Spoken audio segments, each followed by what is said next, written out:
Welcome to Boundless Pursuit, a weekly podcast providing motivation, entertainment, and education to anglers and outdoorsmen. I hope that the stories you'll find here will encourage you to chase your passion more fervently, to open your mind to new opportunities and perspectives. Your engagement and feedback is critical to the growth of this show, and I would love to hear your suggestions on topics or potential guests. You can reach me at boundlesspursuitfishing@gmail.com or at my website, www.boundless-pursuit.com. That's where you'll find all related articles, media, and merchandise. Please remember, the show will gain traction from your support. Be sure to like, comment, and share this podcast to your friends and connections. I'm your host, David Graham. Now let's get on to today's episode.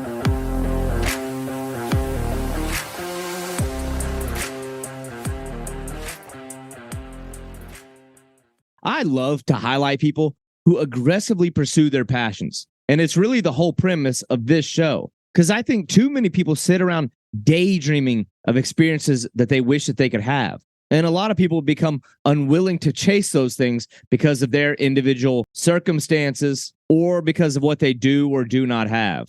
But for others, the call of what they're passionate about is too strong, and they make a way. And today's guest is Elliott Totten, and he goes by 239 Tarzan on Instagram. And this dude lives a wild lifestyle. And this is an example of a young guy that has refused to accept the idea that these dream trips and experiences are beyond his reach. Elliott's an angler native to Southwest Florida, and he's demonstrated time and time again the ability to do more with less and put himself in front of monster fish. And you set a high bar with a nickname like Tarzan, but this guy lives up to it. And as an angler, he tangles with some monster fish like tarpon and goliath groupers, sharks, and all kinds of giant fish, a lot of the times from something as small and humble as a canoe. And on land, this guy's taking on pythons and other wildlife, running around the bush just trying to see what he can get his hands on. But still, the wild lands of Florida haven't kept Tarzan contained. Because this is the dude, even at his young age, that has already traveled around the world on a creative and humble budget. And he's gone to places like the Amazon rainforest multiple times, Iceland, Indonesia, the Komodo Islands, Sumatra, and different landscapes around the United States. This is just a guy that you don't want to miss. Absolute energy and a great storyteller. And we talk about trips to the jungle, wrangling king cobras, bat-eating pythons living in caves, being mugged by orangutans, and going mano-a-mano in a no-holds-barred match against an arapaima in what was probably one of the best fishing stories I think I've ever heard. But still, you hear people with these stories, and it's isolating. It's just hard to relate. And I think for too many, it's easy to sink back into your life and think, well, I can't do that, or that's not in the cards for me. So in this episode, we address that. We address the sacrifices that Elliott has made in his life in Florida that have enabled him the ability to go and do these far-reaching trips. We talk about how he budgets, how he cuts costs, and how he stays minimal in day-to-day life so that he can save up for these kind of adventures. Elliott is just awesome. And beyond all the fluff of the adventurous stories, he really just keeps it real in this conversation because he highlights the highs and the lows, and we go real deep into just how bad that these kind of adventures can suck and why you should expect to run into some real problems. This is a somewhat ordinary guy living an extraordinary lifestyle, and we find time during this conversation to tie those two worlds together so that hopefully you can come away with some kind of motivation for how you can make dream trips reality. This is 239 Tarzan, Elliott Totten. Yeah, it was a little shaky there at the start, all because I didn't realize simply turning up the volume would help. But those tend to help. But well, anyway, dude, it's cool to get you on here. It's like that's part of the excitement of doing this podcast thing is like there's so many people that I follow and scroll. It's like, you learn who people are by sitting on the shitter and scrolling. And you get this like glimpse into a portion of people's lifestyle that's so fascinating, so interesting. But then you wonder, like, what is the person like on the other side of that? And your page is like one of the ones where I'm like, dude, this dude is a freak. So now you go by And this nickname. there's so much more too than like what you see in the Instagram posts. Like everyone sees like the fish picture, or they see like, oh, like I went to that cool place, but it's like you do not know what led up to that picture. Well, you're this dude with the nickname 239 Tarzan. So Tarzan, like you can't proclaim to be no Tarzan and like have some I don't know, content, some things that are not that impressive. But like you got long hair, you're running around out in the jungle with no shirt on, swinging from vines and playing with monkeys. I'm like, what in the world is this guy? And I kind of realized like 239 Tarzan, that being the area code that we both live in Southwest Florida. But looking at your stuff, it's like, dude, you're about to the point where you're going to have to drop the 239 because you have taken this passion for wildlife and for fishing. And I want to get to which one came first because they seem very interchangeable. And you've taken it to this like global level. So I guess that's the first thing I'm wondering is like, okay, where did the passion for the wildlife start? Were you a fisherman first, or were you like this guy that's wrangling pythons and alligators and surfing and climbing and doing all that side? Like, where did all this develop? Well, all right, straight up, it develops from my parents. Like I have often had teachers like back in high school. They'd be like, Elliot, like, what is your deal? And then they would like meet my parents. I'll never forget my math teacher once at like a open house talking to my dad, and she was just completely confused by him and she goes, "This is your dad?" I'm like, "Yeah." She goes, "Well, it all makes sense now." Yeah. So my parents are both super outdoorsy and super adventurous. I always like to tell people that when my mom and dad met, my mom had just gotten back from teaching and living in New Zealand and like hanging out with like the Maori tribesmen. And she came back and met my dad, who was just getting off of like 2.5 years of touring as the lead singer and lead guitarist of a hair metal band all around the Midwest. And I'm like, but they both had this real passion for the outdoors. And so ever since I was a little kid, I was camping, I was hiking, I was doing all sorts of stuff. I always tell people on my kayak tours that I'll give, I would say I was literally born into this because I have photos of me in a kayak from before I have memories, like sitting in my dad's lap, like holding up a snapper. And like that's like 5 years before I have my first memory. So I always was exploring, always was traveling. My parents, again, like I bring them up because like I owe them really everything. Like my parents are awesome.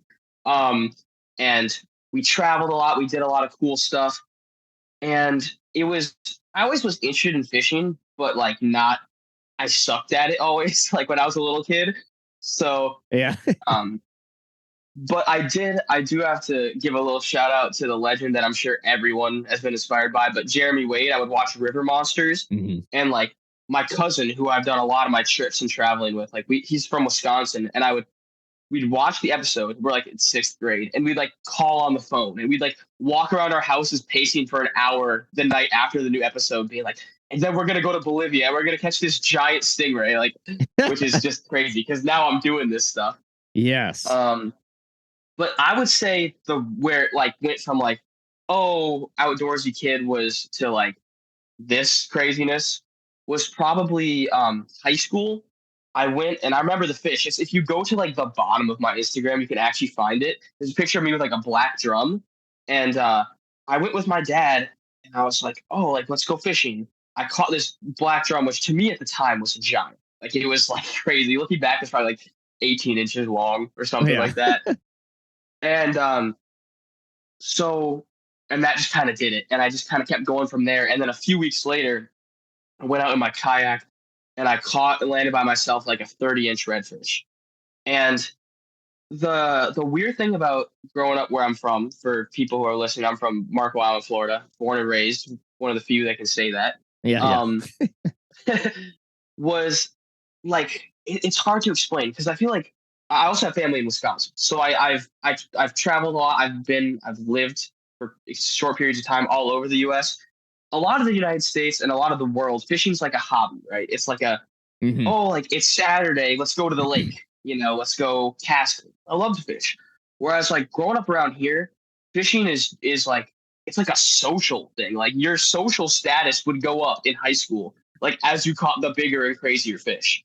So like I just kind of got into that mindset, and I quite frankly I sucked for a very long time. Like the amount of effort I put in when I was younger, to like the output of quality fish I caught was absurd. Like I Yeah. look back on it now and I'm like, I'm like, that is crazy. Like I would fish like 6 months and then I'd like catch a 30-inch snook and I'd be like, oh my God, Yeah. I'm that guy. Yeah.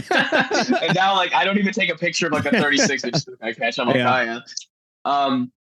But I was into it, and then it just kind of kept getting more and more intense. I have a very like obsessive personality Mm. in everything I do.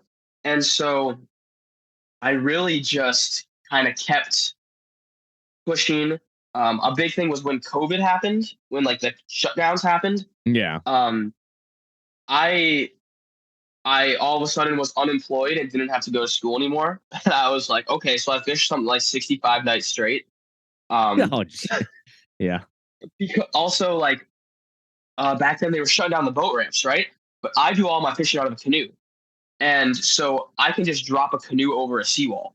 And so all of a sudden I like the world was mine. Like I was like the king. Yeah. So I went really hard then. Um, but even back then it was always fishing. Like fishing was the thing. I always had an appreciation for all wildlife. Um, but it wasn't until I actually met my friend Dylan, who you obviously Yeah. Just did recently, a podcast with as well. had. Yes. I met him, and the story on me getting into reptiles is kind of funny. Um, because a lot of times when you're in this outdoors fishing community, people will meet and they'll be like, "Hey, let's fish sometime. Let's hang out sometime." And they have no interest in getting to know you as a person Yeah. or like being friends with you. They just want like your spots, right? Yep. And like I know that. So me and Dylan started messaging each other on Instagram, and we just cut to the chase. We were like, he was like, I catch chameleons. And I was like, that's really cool. I want to go catch chameleons. And he was like, yeah, but you catch these like Goliath grouper, and like I can't seem to catch him. I was like, all right, straight up like spot, like I will put you on, you put me on. And we did. Yeah. And so we went out, I caught the chameleons and I was like, whoa, this is like fishing on land. Like this is Yeah. crazy. But and then I went and took him, we caught a bunch of Goliath grouper, and like also we were like, hey, like actually like you're kind of chill. Like, you want to just do this again? We were like, yeah. And then Yeah. I've fished with him like 3 times a week in, ever since.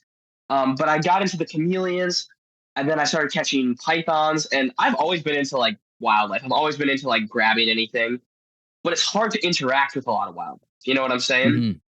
It's really easy to like say go to Yellowstone, right? And you can see bison. But like that's where the relationship ends. You see it. Yeah. Whereas when you're fishing, you can like you're chasing it, and then you fight the fish, and then you catch it, and you're actually able to like hold it, or like hold part of it if it's a big fish. and Yeah. and so I and then I realized reptiles were like another version of that. Like people ask me like, why do you like snakes so much? And I'm like, I don't even really like snakes that much, but they're like an awesome animal that like to catch them, I have to go on these crazy adventures, and I Mhm. love the adventures. So that's kind of where it is. Yeah. It's interesting. There's definitely the herping stuff is something that I don't know, man. Maybe I'll start linking up with you and Dylan. Now, actually, when he and I met in person, it was the same thing. It was over chameleons, although I've not repaid the favor. He hadn't benefited from me at all. Like we haven't fished or anything. I keep telling him, my dude, I don't like, but the thing with Dylan is like he's already caught everything. I'm like, there's nothing I can offer you. You've already caught it all. But I agree. It is kind of funny though. Like the herping or looking for reptiles thing is like, I think it's just the thrill of the pursuit, and it's like tapping into that primal element of our like desire as men or as human beings to like hunt and search and solve problems and solve puzzles. And I guess fishing offers you the same thing. It's like you have to have an instinct. You have to have like I don't know, an idea on where you might be able to find this creature. And it's like you're simulating I don't know whether people realize it or not. It's like you're sort of simulating the ability to like hunt and gather, if that makes sense. It's like, I don't know. It's like, yeah, it's caveman mode. that's what it is. I think you're speaking to that spirit that we have. And some people, it's like, I don't know, it's a more intense feeling. But it's funny how you mentioned that though. Like when you think about as anglers, and I guess it's not the same down here in South Florida. You hear about Florida, man. Everybody's about the wild and crazy and big creatures. But I grew up in like the interior of the United States. I am a transplant, and I come from states where there's big crazy fish, but for whatever reason, it's like you have people who fish, and then you have like diehard anglers, and it's like there's like different levels of it, as you've seen, and you're clearly one of the ones who's like transcended beyond these like parameters. I've noticed the same thing in fishing. It's like, okay, you're a fisherman, so it's like you have to exist though in these like specific boxes, or you're like, I don't know. It's like, what are you doing out there? Like, what are you, some kind of weirdo? It's like, if you're gonna fish, that's cool, but you gotta wear certain attire. You have to fish for certain species. That's the big one for me. Like you have to. It's like you do it, but you have to stay within the box.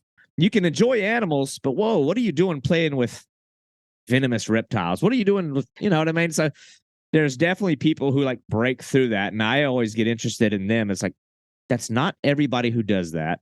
And then you wonder about the parents. It's funny you mentioned your parents, because I had no idea. I like look at a guy like you with the long hair and all that stuff. I'm like, he's got to be like the black sheep of the family. I'm like, I bet that his parents are probably like business people who are prim and proper, and he's just like the guy that went crazy. But the funny thing is though, it's like even the parents like that, it's like the least that a parent can do, I guess, is facilitate the like passion. I think most kids, like I think about right now, all the kids in my neighborhood that come by my house, every single one of them, male, female, all races and creed, all of them at the same like age bracket, around like 9 to 10 year range, they're all wanting to go out with me with flashlights looking for lizards and toads and snakes and in the neighborhood. But at some point, I don't know, it's like that interest is in all of them, but it's like, yeah, I don't know, maybe parents say, oh no, that's too dangerous, or society says, ooh, gross, you're a girl, what are you doing, that's nasty. And so I don't know, man, it's like some of us manage to break through those little hurdles and not hear those voices. But yours has been interesting to me, and your experience in the outdoors is like so dynamic. And like I said before we started recording, I'm like, I don't know where to start because you've done so much stuff. So I want to do it in reverse, because I did just talk to Dylan, and I know y'all do a lot of similar things together. And to avoid being repetitive, like the canoe fishing, I love. But he didn't get to talk about the most recent trip where y'all went to. Where did you go? Indonesia, right? So we went to Indonesia. I just got back from there, so this is like fresh. In fact, the cough that I have, that's like probably gonna break all your eardrums. That's still a residual. Like I just got back. Yeah. So that was crazy. It's been a really wild like 3 months for me. But I was in Indonesia for about a month. Indonesia was always like on my radar. In fact, it's funny because when it first came on my radar, was for surfing. Because there's really good surfing there. And so this was back like 2018, 2019. I started looking like, oh, I want to go to Indonesia and go surfing. I wasn't even like, I was hardcore fishing back then, but wasn't even really into like the reptiles yet at that point. And then by the time that the trip actually came around to happening, because it got postponed because of COVID, all sorts of crazy stuff. And by the time it actually came around to happening, it had evolved into this crazy adventure. We just kind of kept adding stuff because we were like, you can't just do this, and you can't just do this, you can't just do this. So Indonesia is a big chain of islands, right? South of Southeast Asia, so south of Thailand, Malaysia, Vietnam, that area. And I was on 3 islands. I was on Flores, Bali, and Sumatra. So I started in Flores with just my buddy Anton. It was just the 2 of us at that point, and we were doing scuba diving, which was crazy. Scuba diving is a new thing I've just jumped into recently. Yeah. I actually got I got certified several years ago, but it's an expensive hobby, and I'm like a broke young guy, so I just never really pursued it. Yeah.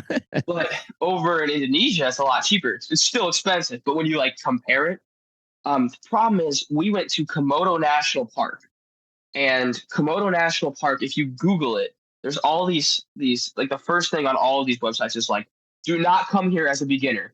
If you do not have 50 logs dives, don't attempt this because there's these crazy currents. Yeah. So this area, it's hard to describe. You just kind of got to Google it.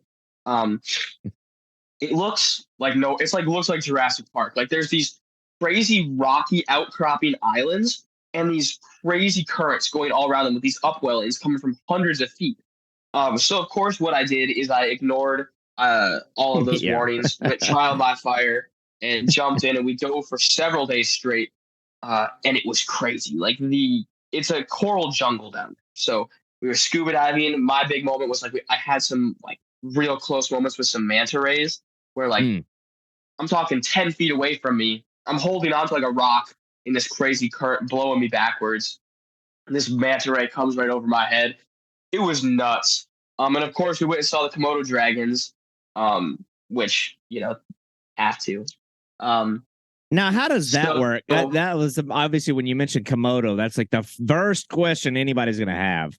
Because I have seen videos like, you think of like guys, like Steve Irwin as, I guess, a good example. It seems like they are willing and very happy to like pursue a person and like try to bite you. Okay. I mean, how do you keep So- yourself safe? Can you outrun one of these things? I mean, I'm decently fast. I trust myself, but I don't know if I'd want to. I don't know if I'd want to test that. So I'm gonna keep it real. Like, it actually kind of sucks that we're starting with this one because I do a lot of like authentic, genuine. Like, there's no secret to it. The Komodos are a bit of a like Yellowstone moment. Like, there's a lot of tourists there. I was Okay. actually I was a little disappointed.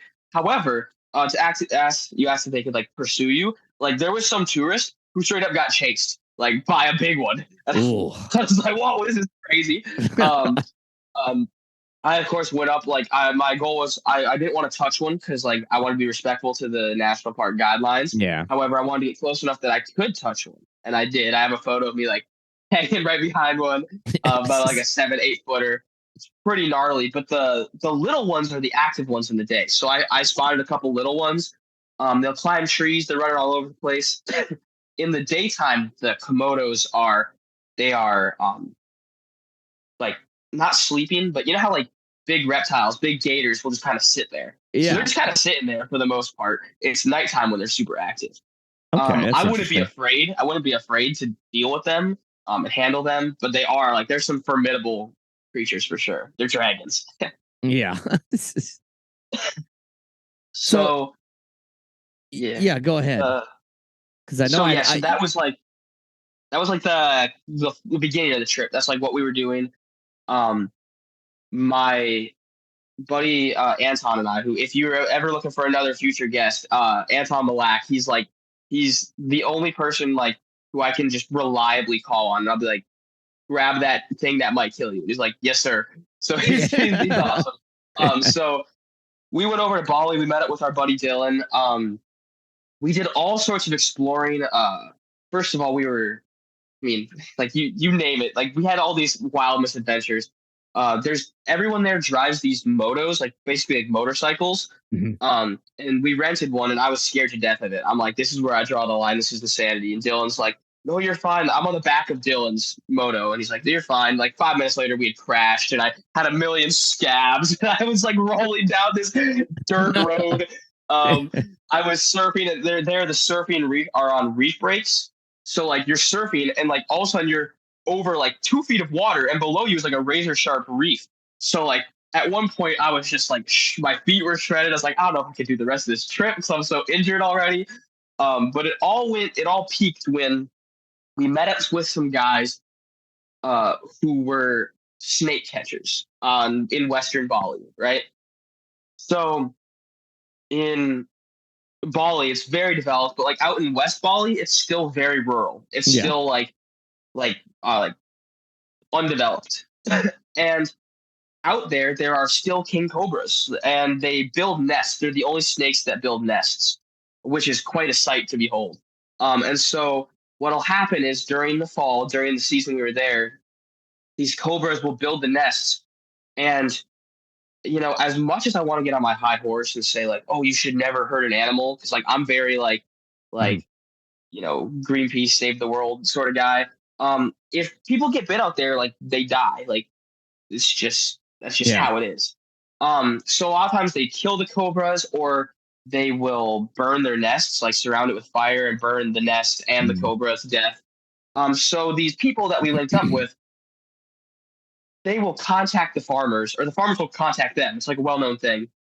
They give them a small money like kickback, and then the snake catchers come and they catch the kings and they relocate them to national parks even further out.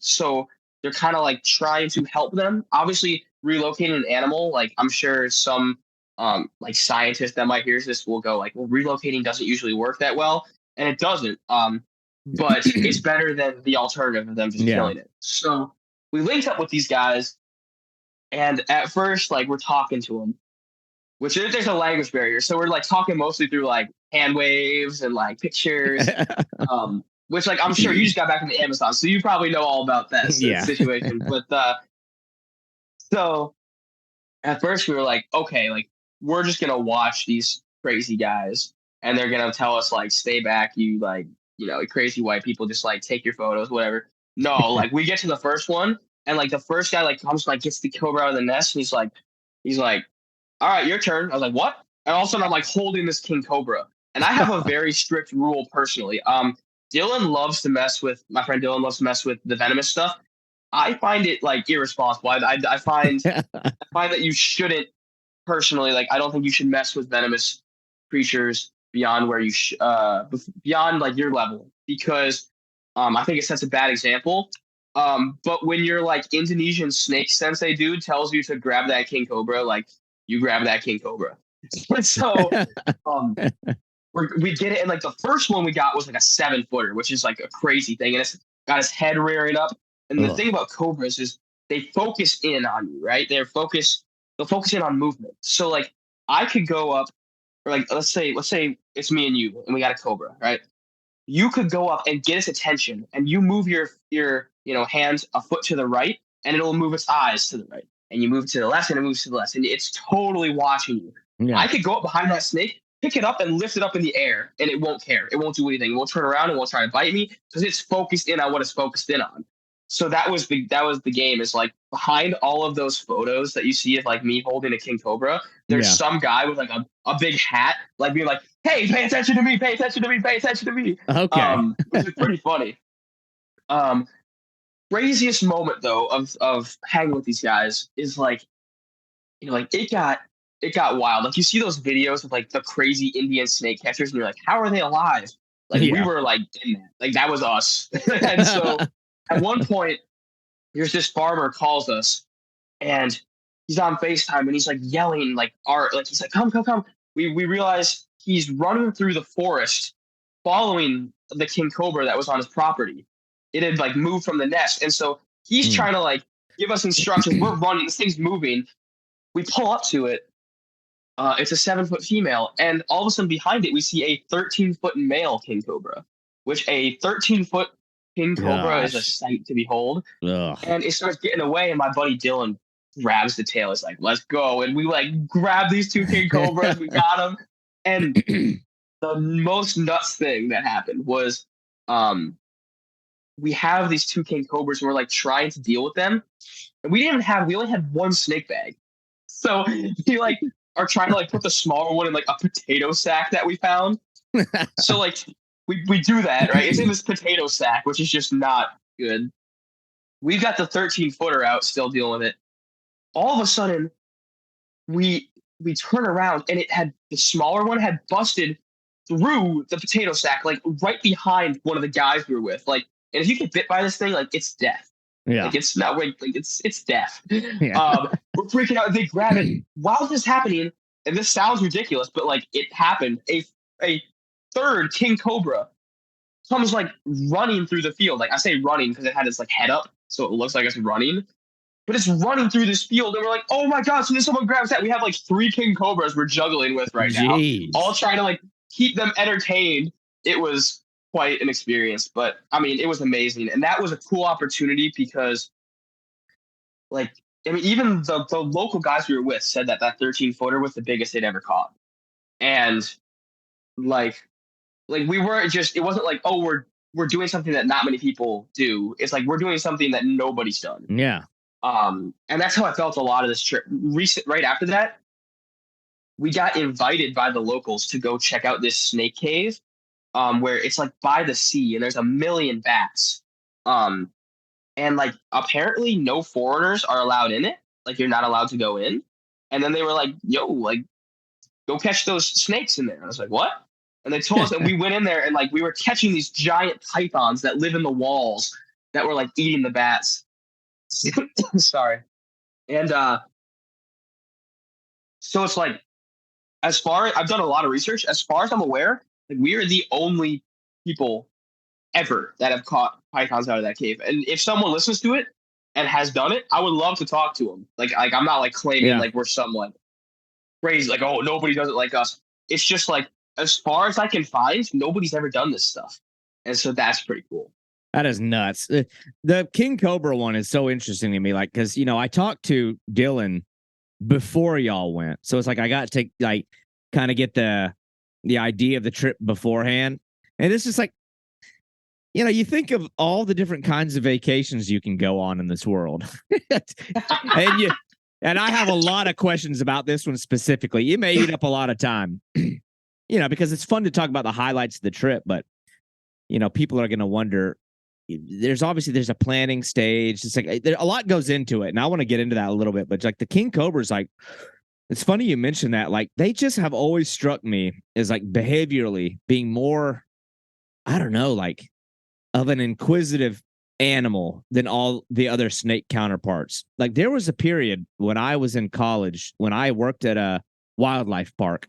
It was the funnest job I've ever had. It's back when I was, I don't know, maybe a little more on track with what I'm passionate about. And I fell off course, but I remember I got to work in like the reptile area a lot, extensively, with very little training for whatever reason. But I always remember, like, we had this one king cobra in this enclosure, and it was just a different level of like intelligence that thing, you could just feel like it was, every move that it made was more measured. Like when you It's looked looking at you. yes, when you look it in the looking eyes, at you. yeah, it's like a lot of snakes. Like when you look at them, it's like it just seems very robotic. Like there's not much soul behind it. But like for whatever reason, the king cobra's like, this is like a different experience here. But what are they doing on the nest? That's very interesting what you're describing. Are they roosting? Like are they aggressively? Do they protect the nest similar to like what you'd see out of other reptiles, like an alligator, for instance? Do they have like a maternal or paternal instinct? It's fascinating to me that the male and female would both be actively engaged with the nest. I mean, are you getting an aggressive response out of them when you come near their territory, or like what is the interaction like? Okay, so very much so. In fact, we were talking to later on in the trip, which we'll get to, I'm sure. I was like 3 days into the jungle and met like a real Tarzan, like the real one. And I told him what we had been doing. He's like, you never mess with cobras on nests. Like, what are you doing? Like, they're much more dangerous. Yeah. They're much more aggressive than. Now, something from having spent a lot of time around scientists in like college, I'm always very careful to like what I say because it might not scientifically be 100%. So I'm prefacing by that. This is a regular dude's understanding of it. What I've been told is that so the male and the female build the nest, or maybe just the female does. I'm not entirely sure, but they breed, and until the mother lays the eggs, the male, I think, stays around, and then later on he leaves. Like it's not normal to find the males. It's usually just the females. But I think what had happened was the pair that we found, they had it, like she hadn't laid her eggs yet, so he was still like sticking around to make sure that was okay. And then he leaves at some point. but yes, they're standing on these nests, and I mean, you should Google like a king cobra nest at some point. Looks really crazy. We actually found one that had eggs in it, and like Yeah, took the eggs to be incubated, which crazy. Like what? Like nobody finds this. Like scientists don't find this sort of yeah. shit. So it's like, yeah, like we are. I was like this. I felt so lucky. But no, they are like gnarly. Like they are defensive, and they stand up. You know what I'm saying? Like it's hard to describe. Like in a video, you can see it, but until you see it in person, and you said you've interacted with kings, so you understand. Like they'll stand up and look you in the eye, like off of this nest, and like they're scary. Yeah. They was scary. I'm not gonna lie. Like people are like, aren't you like you're so brave, you're so fearless. I'm like, I don't know if I would describe it like that. Like Yeah. I'm very aware of my mortality the whole time. But yeah, it was awesome. Yeah. Well, a little bit of a healthy amount of fear is going to keep you alive. So it's like, Yes. you're an idiot if you say you're not afraid of things. It's like, no, you temper the fear and control it. But yeah, I mean, my interaction with him, I don't mean to, it's not even a comparison. It was a controlled environment. This thing was pretty docile. The only time it really became animated was when it knew there was food coming. It's just totally different. But I'm thinking like a 13-foot venomous. I mean, you think about, especially in terms of venomous snakes, it's like you have your constrictors and then you have pretty much everything else. So to think of a snake that's, I don't know, it's like king cobra, like literally the king of snakes. They're a 13-foot long king cobra. I mean, how tall can they stand when they're really at their highest level? Like what is the level vertical that thing's able to get off the ground? I mean, at one point it definitely stood. I mean, I'd say it stood at least 4 feet off the ground, which when you're 5'5" like I am, that's Yeah. a little bit intimidating. It's like, oh, like this thing is squaring up with me, like to fight. Yeah. Yeah, and I believe they're the largest venomous snake in the world. Mm-hmm. And they're called kings because they're only snake eaters. They only eat other snakes. Any snake that has, I didn't know that. Yeah. Any snake that has the name king in it is a snake eater. That's like how you can find like king snakes and stuff like that. Yeah. So I at think that's right. Don't quote me on that. But at least the king cobra does only eat other snakes. So we actually the fifth and final king cobra that we caught was crazy. When we got to the nest, it was eating another snake. Like it was enveloping this green racer. And we were like, what? Like this is like a National Geographic moment. I'm filming on my like awful Samsung phone with like the worst phone quality ever. Yeah. Like that's how you know that I'm in this for like the passion and not like to get famous, because if I wanted to get famous, I would just get a nice camera. But instead I'm on my like $200 phone that takes the worst photos in history. But yeah. That's the funny thing is, I like you mentioned, I had just come back from the Amazon and I had brought a lot of cameras. And dude, I don't know, man. Like I'm sitting there filming and like I couldn't help. I couldn't commit to it because the whole time I'm looking through the screen, I'm like, I don't want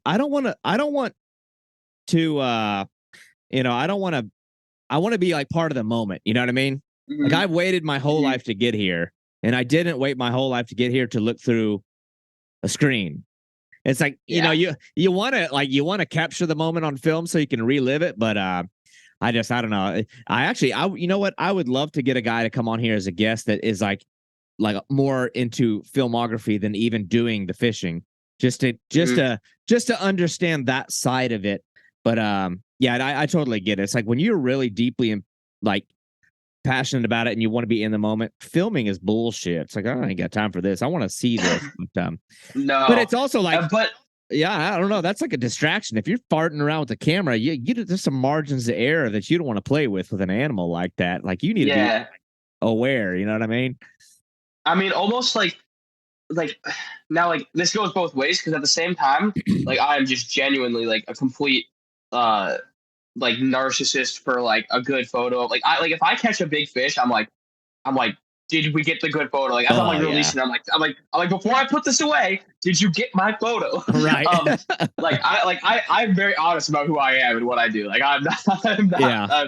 you know, but at the same time, you're right. And sometimes like you said, like dealing with some of these scarier things or like more intense things, it can be tough. So actually what we do, I started this a while ago. I started this when I was tarpon fishing actually, because if you've ever like if you've ever dealt with a tarpon, like a big one, let's say 120 plus, 140 plus, hmm um, you got two options. This is a little bit of a tangent. I don't mean to. We can get into tarpon fishing more, because that's my number one passion on earth. But basically, you either bite the fish until it's, I call it, dead, where it's like on its side and it's just laying there. And then the fish is really tired and it might not revive the best. Or you grab that thing when it's green, which is what I do. Yeah. And then you've got this crazy thrashing thing. Well, trying to hold it for a picture, you know what I'm saying? Like, you're going to kill that fish Yeah. trying to get your glory moment. So we just videotape. We'll videotape for like 30 seconds of me like unhooking, releasing, and reviving, and then send it on the way. And then somewhere in there, you go back, you can screenshot usually Yep. like an image. And that's what we do for a lot of these like venomous snakes. Or the more sketchy stuff like a big python where like you got to be able to react quick because you're not getting a 16-foot live Burmese python to sit still for a picture. Right. You're Yeah. not. Um, but that also means that sometimes like I in Indonesia, one thing that was really cool, we caught these banded sea snakes. We actually like Oh tracked them yeah. they were on the beach and we saw the sand, we saw snake tracks and like tracked them up into these rocks and then like pulled them out of this rock wall. It was the craziest thing. Like no one's ever gonna believe this. And then we caught it and we had this 5-foot venomous snake and it vomited up a huge spotted moray eel. I was like, what? Only thing is they're known for being docile. Like you could slap it in the face and it probably wouldn't bite you. But if it does bite you, like you're gonna die. Like just 100%. Like it's like 100%. So I have like no really good photos of it because the whole time of like videos of me, I'm like, oh, like I'm in the Yeah. moment, like trying not to like I'm just thinking about like I'm like holding my life in my hands right now and I'm releasing it. So yeah, like sometimes I do a lot of this cool stuff and I just do not get a good picture or video, but that's fine. I mean, I caught about like conservatively like a 300 to 350 pound Goliath grouper on artificial, Oof. biggest that I know of around the area. And like the photo I have of it is like a picture of like a blurry picture of my face and like 6 feet down on the seawall. There's like, oh, I think there's a fish down there somewhere. But Yeah. like, it's not all about that. It's not all Right. about that. It's about the adventure. Yeah. It definitely comes to a point, especially with fish, where it's like you can get that great photo, but you're gonna have a hard time doing it, like, and it not be at the expense of the fish, the dying. But Yeah. yeah, I forgot about the sea snakes. I forgot the name of that species too. Like it's like the infamous one. The banded sea crate is what we Yes, were sea dealing with. crate. I'm like, what is Banded the sea name of? crate. Now, how often do those come out of the ocean? I didn't know that was like, is it normal for them to come up on land, go back in the ocean? I thought it was like a really like spending like 98% of its lifespan in the ocean. And this is just me. They're up on land at night a lot.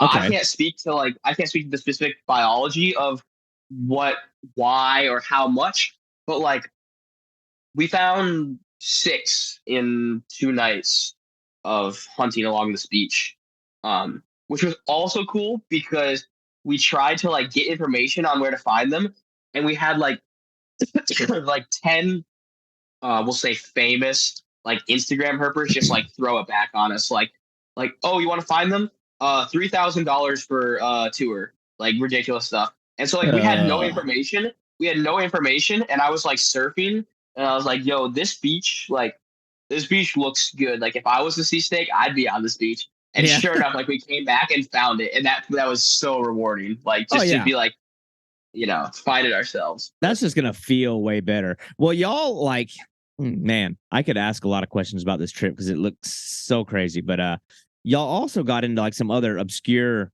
like different species of cobras. Now I saw the one where you got into the spitting cobra, and that one I'm like, what were you wearing? Did you have like face shields, like the safety glasses? No. Like, I mean, how are you keeping? Are you just dodging and like trying to matrix duck the venom? I mean, how does that work? Oh boy! So the spinning cobra is a hilarious story. So, God, like, yeah, this is like I think we're gonna have to do like 3 podcasts at this point because there's just so many freaking stories. That's okay. So we were actually, and this is a hilarious moment. You know, like we were on Bali at this point, which um, like, only my friend group would do something like this. Like we're on Bali, and we like sneak into this abandoned theme park at like 11 at night. And but then like some local guy, also there was some local guys like, you can't come in here. And we're like, no, like it's public. And he's like, no, you can't. And he's like, well, for 5,000 rupiah you can. And I was like, all right, sold. We're done. You pay the admission price to get into the abandoned theme park. Literally. So we like split up. And the funniest part is, like I said, like fishing and fish is my thing. Like I know fish. Mm-hmm. I know fish better than like almost anyone that I hang out with. But like snakes and reptiles, I don't like. I'm still like the newbie that is like just plunged headfirst into this. Yeah. So I'm walking by myself in like a little forest section, and I see this snake, this like big brown snake in a tree, and I was like, "Yo, guys, like, there's a snake over here." And they're like, "Oh, cool. Like, what is that?" Like, I don't know. It's just a brown snake, like nothing. And like I'm looking at it, I'm like, but I'm not gonna grab it because I don't know exactly what it is. Well, they come up with like, "Oh, that's a cobra, Elliott." I was like, "Oh, whoops." Because they don't hood up, until they're like nervous. So it just looked like a regular brown snake. Best part is, it had an injury on the back of its hood that made it look like a spectacled cobra. So that's what we thought it was. And then like we're like dealing with it, like trying to get photos, and like I was nervous. The smaller cobras actually made me more nervous because they can like turn quicker. And it like spit something, and I was like, I think that's a spitting cobra. And my buddy Joe was like, nah, man, it's not. It just shoots like a bunch of venom all over my buddy Anton. And I was like, I'm pretty sure it's a spitting cobra, bro. And it in fact was a spitting cobra. It was not. We could not convince Dylan until afterwards when we played back the video that it was a spitting cobra. He was adamant it wasn't. And then he's like, nah, boys, like we were just dealing with a spitting cobra with like no eye protection. Like it's so bad. Like I also like have some connections who are like scientists, and they just look at me as this like yeehaw moron, and like they don't want me to deal with any of the crazy stuff they do because they're like, you're gonna endanger it all, and like this story is not helping my case. But that was nuts. But one thing I really quick wanted to touch on, because you mentioned it like probably like 10 minutes ago at this point, but you mentioned like planning this trip and like the specifics and like how it's not like a normal vacation. And this is maybe just like my own little like cocky ego, but something I despise is like when people refer to a lot of the stuff I do as vacations, because like in my head, like a vacation is like, it's like, hey, let's go hang by a pool and like, let's go, relax. Like I'll come back and like my boss will be like, you feel well rested from your vacation? And I'm like, I think I am dying from dengue fever. And I have not slept in 17 days. No, I did not enjoy my vacation. I think of it as like adventures. I think of it as trips. And that's something that I'd like to say too, is a lot of people will like, you see, like you go on my Instagram, right? It looks crazy. And I have a lot of people say like, God, I wish I lived your life. And I'm like, do you? Like, like I was in Sumatra, and there was this point where like I'm 3 days into the jungle, and I'm like sleeping on the ground in the mud in this rainforest. I'm just like, being completely honest, I am just nonstop diarrhea, like nonstop. I can't, like, there's nothing clean. There is no, like, I have not eaten in a day. I'm dying. I busted my knee that's a whole other story. I have like a completely injured leg. I'm hiking through, and like I am so hot now. I enjoy this stuff. Like that's why I do the things I do. I love testing myself. But I'm like, Mhm. I promise you that like 90% of people who are like, oh, I want to come on a trip with you. It's like, dude, like no, like Start it's small. not Don't what go you for think, king bro. cobras. Like it's really, it's like it's tough. It's tough. Um. So. But yeah, and that I guess leads to the third island we were on, which was Sumatra. Which that was a whole nother. That was epic. Well, just to keep going a little bit on that side, because I know a lot of people, myself included, when I listen to people who have these fascinating stories, especially where you're going further. It's like I only recently left the country for the first time. So there's a lot of uncertainties. Like, okay, but how are you doing that? A lot of people who don't, I don't know, don't get to do these things. It's like it just seems too unrealistic. And so you describe yourself as this broke young guy, because a lot of times people will assume if you're able to go and do these things, not because you've been to a lot of different places. Like you've been to the Amazon multiple Yeah. times. You've been to Iceland. You've been to Sumatra and Indonesia.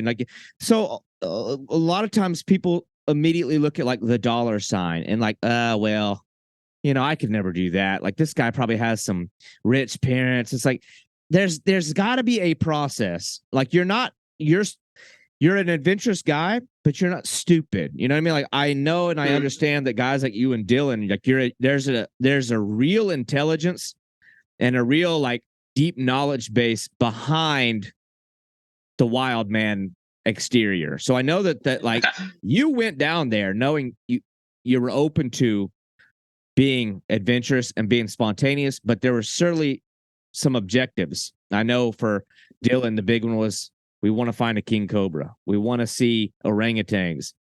But there's got to be like, was there like a research process and say like, who's some contacts? How do you establish communication with these people? What's the best season where we might find it? Like, how did you, if you don't mind me asking, is like, how do you make this stuff happen? Is there like a budgeting involved to make sure it's within the price range where you're not going to be living on the streets when you get back? I mean, you know what I mean? Like I want people who are listening who may not necessarily want to go to Indonesia to look for king cobras, but maybe they have some other ambition. Like you've gone, and maybe we'll touch on the Amazon stuff too.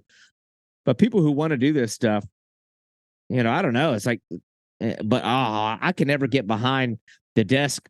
I can never get out from behind the desk that I work at to go do these things. But you're obviously a guy who has a job, who's still making these things happen. So it's like, I don't know, man. Like kind of, I think the direction I'm wanting to. Yeah. No, of course, yeah.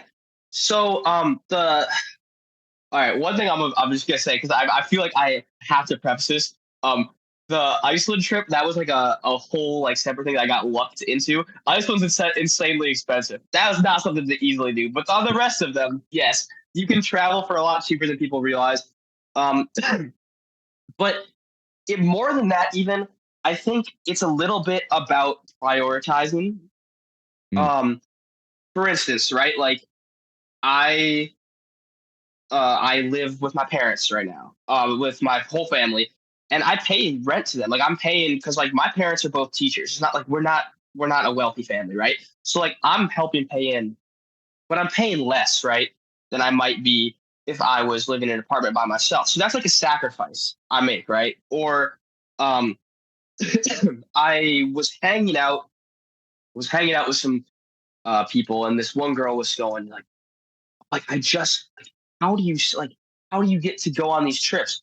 Because like I'll do it cheap, but I'm not gonna pretend like it's super cheap to go do all this stuff. And I'm like, yeah. I go, how many times have you eaten out this month? And she was like, well, I eat out like almost every day for dinner. Like I go somewhere. I'm like, cool. Like, I'm gonna put everyone listening on a tip right now.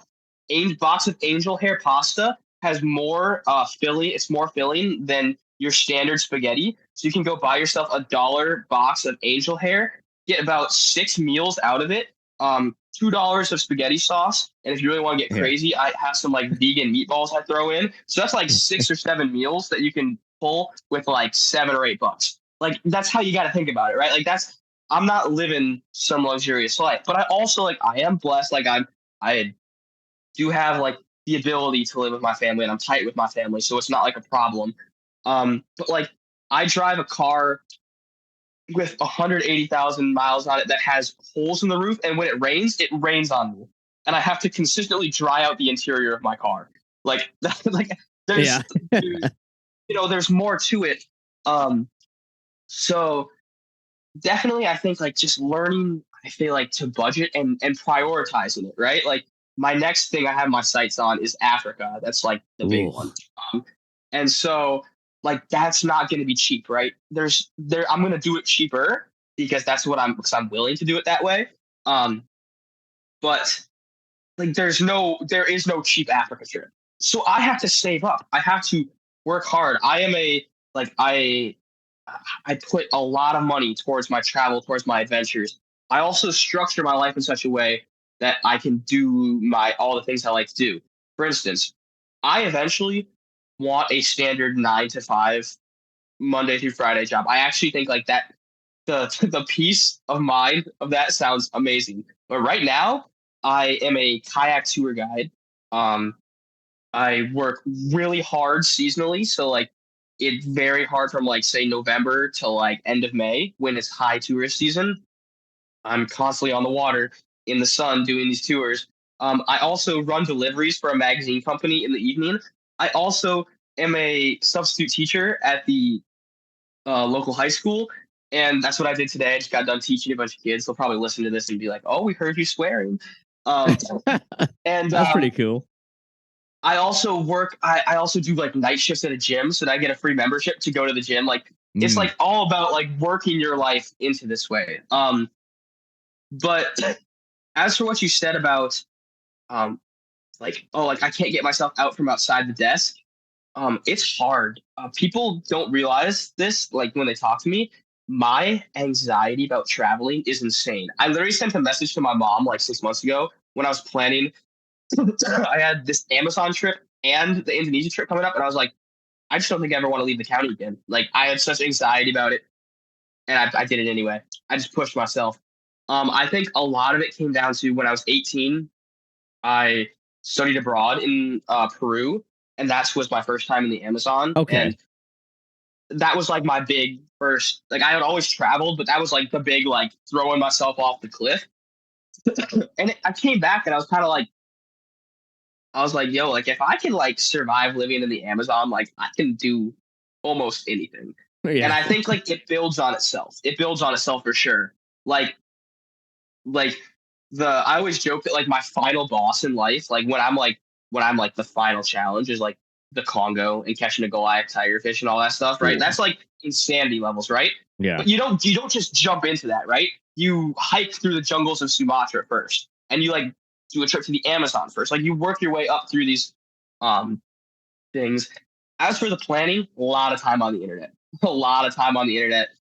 A lot of time trying to make connections with people. Now I'm not saying you can't. Like I actually was really lucky in that like if we get into it later, like I caught my most recent arapaima like solo by myself. Yeah. But a lot of what you do, it comes down to connections. It comes down to networking, right? Like I am good at finding things. Like I am very good at finding wildlife. I know my talents, right? I know my skills. I would have never had that king cobra opportunity had me and Dylan not networked and talked to people who knew people who did this. Yeah. Or like I'm all sorts of things. Like I went to the Amazon, right? The second time, this most recent time, but that was because I was going with a research group that like I had found myself into. So there's a lot of networking that goes into it. Don't be afraid to reach out to people, I think. And then a lot of research and understanding that like things aren't always going to go as planned. Like something that's I'm just gonna throw him under the bus because I bet he's not gonna listen to this. So if you do listen to it, Dylan, I'm throwing you under the bus. Dylan struggled. You know damn well he's gonna listen to this one. He might not listen to any of the other ones. But because there was so many points where like the infrastructure just doesn't work. Like it just does not work. Like you're like, oh, like we have to get to this place. And in America, it's like, oh, like how do we get to this place? Whereas like you could be somewhere in like a third world country and they're like, oh no, like we're just not going today. And you're like, what? Like or like one time we showed up for one of our inter-country flights. We're like, oh, we canceled that flight yesterday. We're like, what? Like Yeah. we have to be on an island like 4 hours away and like 4 hour flight wise away. And like in 4 hours, they're like, yeah, that's crazy. And so you just gotta like plan and deal with it and not get discouraged because it can get so hard. It can get really tough. Just gotta kind of push through it. But do that research, plan, and then always be aware that like it's not going to go according to plan. Yeah. Like, you know, like I just think back to like the last several trips I've done, like planned a trip to go out hiking and exploring Utah, right?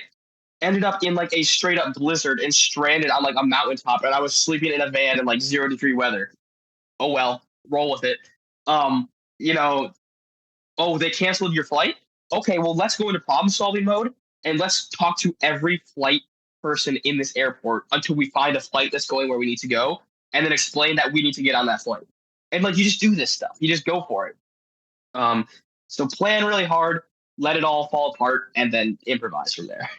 That's a really actually good advice. Like I like that you say that. There's definitely some key elements in that, or like some key takeaways. I think like, I don't know, man. It's like there's some humility that'll take people a long way. And I think you're in tune with that.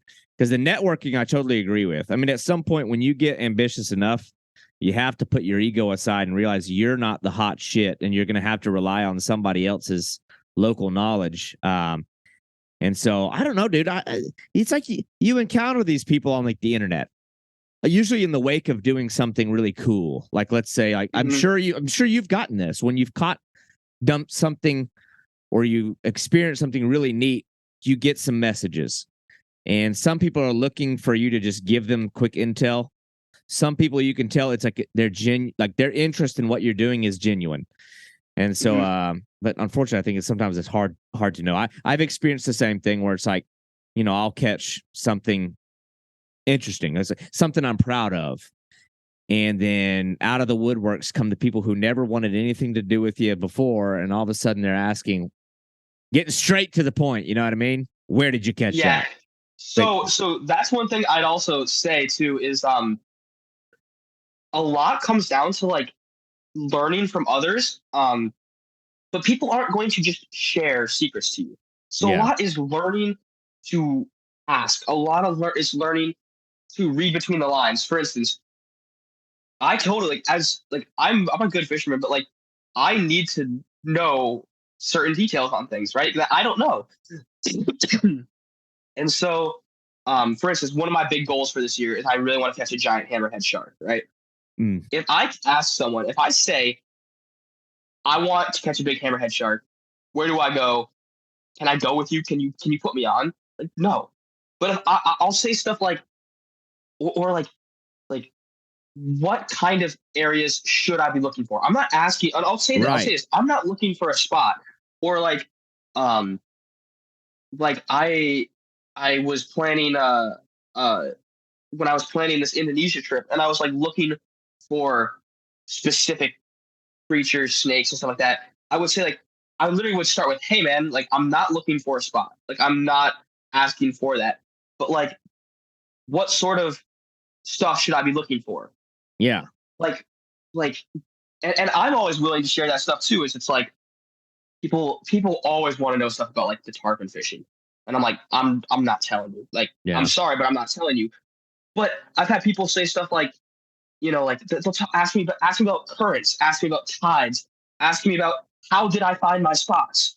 Well, then people are a lot more willing to, then because they're seeing, oh, this guy wants to learn, this guy wants to explore himself. Nobody's gonna put you on. Nobody's gonna take you somewhere and be like, go right here, do this. It's gonna happen. That's not gonna happen.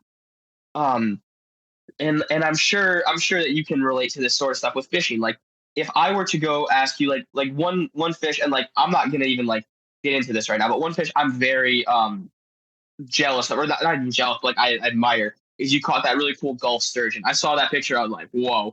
But it's like I don't want to go with you and have you be like, hey, like let's go catch this fish together. I'll go show you how to do it.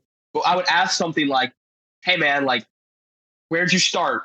How'd you like did you research an area, or like how long did you stay in an area before you left and started looking for new areas? Like those are like the little things, and that's how you learn. That's how you learn. That's how you evolve. Well, it's funny you mentioned that one because that's been a real sore subject of mine. I might even ranted about it to Dylan. I don't remember. I probably gave that information too willingly, and it's been blown. It's already been blown up. I've seen it. I've seen all these YouTubers, all these people, tons of people like are suddenly mysteriously fishing exactly where I was. I'm like, damn it, dude, I blew it. But yeah, man, I agree though. It's like, well, I don't know. That's like a sore spot, but it's like a learning thing too.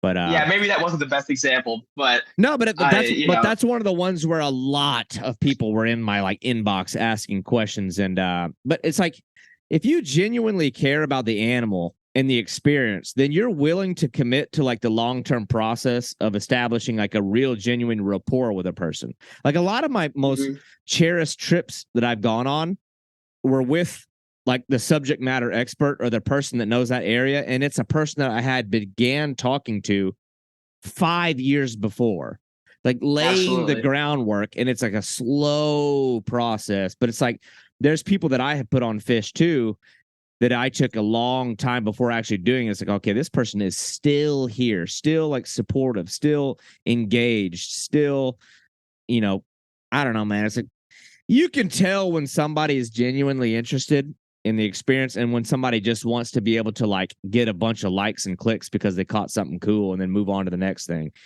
Yeah. So I think the funniest example of that is actually is the python hunting in Florida, because I swear to you, like 3 messages a week of, hey, do you have a good python spot? Okay, first of all, and like I'm gonna go on air saying this for the world. There's no python spot. That's not how python hunting works. It's like I hunt and I tell them like I hunt a like 300 square mile radius, and I have never found a snake in the same spot once. Like never. And it's like I can tell you what to do, and what to do is to go out and move yourself through the Everglades in some fashion, and you will find them eventually, and you will start to pick up on them. And I'll tell them like, oh, here's what I look for a pattern. Like I look for a pattern, right? But that's not what people want. People want a spot. People want to be like, oh, this road right here has a python on it on every night. That's not how it works. That's not how it happens. So I actually, oh God, I had one guy texting me nonstop about a year or two ago. And finally, at the end, he was like, well, this is ridiculous. He's like, what do you mean? Like, so you just drive all over the place? I think he literally at one point called it a scam. And I was like, what? He's like, he went out and he drove all over the Everglades and didn't find one. And I was like, sorry? Yeah, if I can't find them, it can't be done. Yeah, like, I don't know. But this has all been a tangent. So I'll bring it around. Planning, for the planning, I definitely think like using local knowledge, combining it with your knowledge, that's what's going to help you find a lot of this cool stuff in other places. Well, I like too that you mentioned sort of like it's a very smart and experienced thing to factor in the inevitability of failure. It's like you need to know that at some leg of this super ambitious trip, you're going to run into walls. You're going to run into gear that didn't make it, part of your itinerary that couldn't be done. Like you were mentioning, like sometimes you needed to be on this island and then they threw a curveball at you. It's like, dude, I don't know if you may have had similar experiences. That's why I normally do all my stuff alone. I do a lot of stuff alone because I'll go on trips with people that were not equipped, not with gear, not equipped with the mentality or the physicality to follow me. And it is like, dude, What did you Oh, expect? Do you think we were going to show up here and hit home runs? We're about to have to grind it out. And I've had you're trips telling that, me. so it's like, I think when you know at the forefront of your mind, we're going to run into some shit. Then two, when you do run into it, it doesn't catch you off guard. You're like, oh, all right, here it is. We're here. And if it doesn't happen, great. That's like the cherry on top. But good. I got proved wrong. I'd like to blame what I call, and like, I don't want to sound, do not want this to sound like I'm talking down on anyone at all, but like, I'd like I call it the Costa Rica effect, Yeah.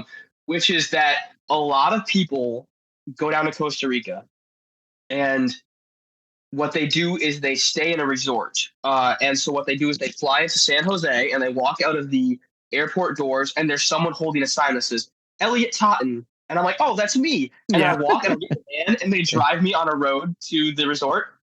I get on the resort and I stay there. And every morning they come out and they take you for like an adventure. Oh, today we get to go whitewater rafting. You go whitewater rafting, and then you come back to your resort and you sip on your drinks in your air conditioning. And Yeah. oh, tomorrow we're doing a surfing class. You do that. Oh, tomorrow we're going rooster fishing. So they like take you to the boat and then they take you out. And people do that, and that's awesome. Like, I'm not dissing on anyone, but that's not like, I feel like a lot of people go to Costa Rica or they go to similar places and then they have this idea of like, oh, I've been to the jungle.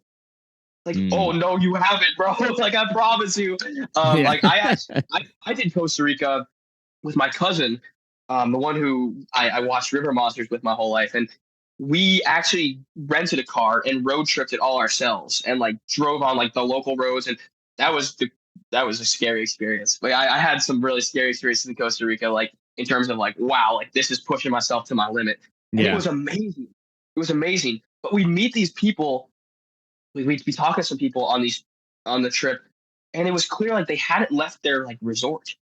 And I was like, oh, they're like, how do you do all this stuff? I'm like, oh, this, and this. But my point in what I'm saying is that then people don't have the mentality that a lot of these trips are going to suck. They're going to be awful. Yeah. I don't know the area you were in the Amazon. I truly don't know, because the Amazon's a mega basin, right? Like it's so diverse. But the area I've been to Peru twice, in northern Peru, kind of near the Colombian border, and like it's rough. Like it's really like miserable. Like I always say to people, like the Amazon is the roughest days of my life ever, but it's like some of the most rewarding. But like, there was this one girl I was talking to recently. She's like, "Oh, I want to go to the Amazon with you so bad." And then like 2 days later, she was talking to me and she's like talking about how much she hates mosquitoes. And I'm like, oh, Yeah. you want to do well. But yeah, you got to plan for that stuff. It's going to suck. And like, you got to factor it into your planning too. You can't have an itinerary when you're doing this stuff that's going to be like, bam, bam, bam. Perfect example. I busted my knee so badly when I was in Sumatra. We were staying in this town that like, and it has this river running through it with these rapids, right? Like whitewater rapids. And all the locals, they shoot these rapids on like inner tubes, like a little like floaty inner tube you'd have at the beach. Yeah. So I was like, hell yeah. So I'm like, we're rafting with these locals and like going down, and it's crazy. And but then it starts raining, and like I'm not known for like being the most intelligent at times, and I'm like, oh wow, the river's turning brown, and like I keep going down the river anyway. I'm like, huh. But what I didn't realize is that like as the rain was coming, like the rapids were tripling in size, and all of a sudden, like all these locals that were on the sides like cheering for us, they weren't cheering anymore. They were like, turn back. Yeah. Long story short, I got thrown off, and I went down about 300 yards of rocky rapids, just a body, just myself. And I literally just slammed, bam, bam, bam. At one point, I got held under for like 30 seconds, and I was like making my peace. Came up, but I slammed my knee really badly, right? So all of a sudden, I couldn't walk for the next 3 days. And I was supposed to be going on a big hike camping in the jungle the next day, which was like the whole reason I planned the trip. And so, but luckily, I had factored in extra days because I was like, I'm like, something's going to happen, Yeah. But like, and eventually, like, I healed up enough that like I could go hike, and that's when we saw the orangutans. That's when we were camping, and it was amazing. But like, you have to kind of factor in that moments that are not going to go according to plan. Well, what's weird is like I've always approached every type of trip I've gone on knowing that it's like I'm sort of like writing a story for myself, if that makes sense. Yeah, you know what I mean? It's like I have like I've always been aware enough of like the all-encompassing elements of the trip that's like, as weird as it sounds, like the best stories, the best novels, the best movies have like an arc or like a period of difficulty that like the main character has to push through. And like your best stories, when you sit around with your buddies around the campfire or like whatever you have, like I'm not entertained by a story of where everything went right. It's like, well, that's not very interesting. Like I want to know about, you got shit on, you almost died, like something terrible. Yeah. Like, so I've always known, like, I don't know, dude. It's like, it's funny. Like I'm aware enough in every situation that I'm in where when things go south, I automatically start computing like how good this is for the overall picture. Oh yeah. I call that secondhand fun. I call that a moment where the moment sucks, but you're gonna look back on it as like one of the most fun experiences of your life, even though in the moment it was miserable. Yeah. My friends hate me for it because like even on this recent trip, I'd always say like my catchphrase was a new experience because I was reading this book where this guy was getting yelled at by this girl he was traveling with, and she was like, if an earthquake could happen to you, and you would just be like, oh wow, cool, a new experience. Yeah. But like that is my mentality. I'm like literally like, oh, sick, like I one point, man, this is such a ridiculous story, but we got robbed by an orangutan. Like we had it steal our food, like from our tent, like jumped us, and like also was in our tent with us. So it was like, holy shit, and like it stole our food, and then we were like, I was really looking forward to eating that. Well, guess what? Now I got like the craziest story, like the ultimate campfire story for the rest of my life. Oh yeah. or like